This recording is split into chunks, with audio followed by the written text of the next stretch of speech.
নমস্কার সকলকে। আজ আমি আগামীকাল 14/7/2025 এর জন্য নিফটি 50 চার্ট একটু অ্যানালিসিস করছি। আমরা চার্টে দেখতে পাচ্ছি দুটো লেভেল।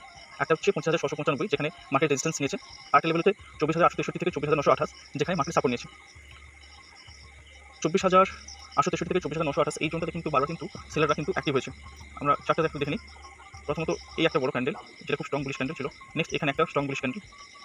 তারপরে আরেকটা স্ট্রং বুলিশ ক্যান্ডেল দিয়ে এই যে নিচে যে 24,863 থেকে 24,928 যে একটা নিচ থেকে ওঠার সময় কিন্তু একটা যে রেজিস্ট্যান্স ছিল সেটা কিন্তু ব্রেকআউট করে কিন্তু মার্কেট এসে 25,695 থেকে রিজেকশন নিয়েছে। কী করে বুঝলাম যে এখান থেকে রিজেকশন হবে? প্রথম একটা স্পিনিং টপ ক্যান্ডেল তৈরি হয়েছে, তারপরে কিন্তু একটা বুলিশ এনগালফিং ক্যান্ডেল তৈরি হওয়ার পর কিন্তু মার্কেট এখান থেকে রিজেকশন নিয়েছে। এখানে স্পষ্ট বোঝা যাচ্ছে এখানে সেলার কিন্তু অ্যাক্টিভ হয়েছে। তারপর কিন্তু হালকা একটা জায়গাতে কিন্তু বায়ার অ্যাক্টিভ হওয়ার চেষ্টা করছিল, কিন্তু সেখানে বায়ার সফলভাবে অ্যাক্টিভ হতে পারেনি। কিন্তু এই বড় একটা এই বড় ক্যান্ডেলের মধ্যে দিয়ে মানে বেস ক্যান্ডেলের মধ্যে দিয়ে কিন্তু মার্কেট রিজেকশন নেয় এবং মার্কেট পড়তে শুরু করে। আমরা 24,863 থেকে 24,928 পর্যন্ত এই লেভেলটার জন্য কিন্তু ওয়েট করব। যারা কল সাইডে কিনবেন তাদের কিন্তু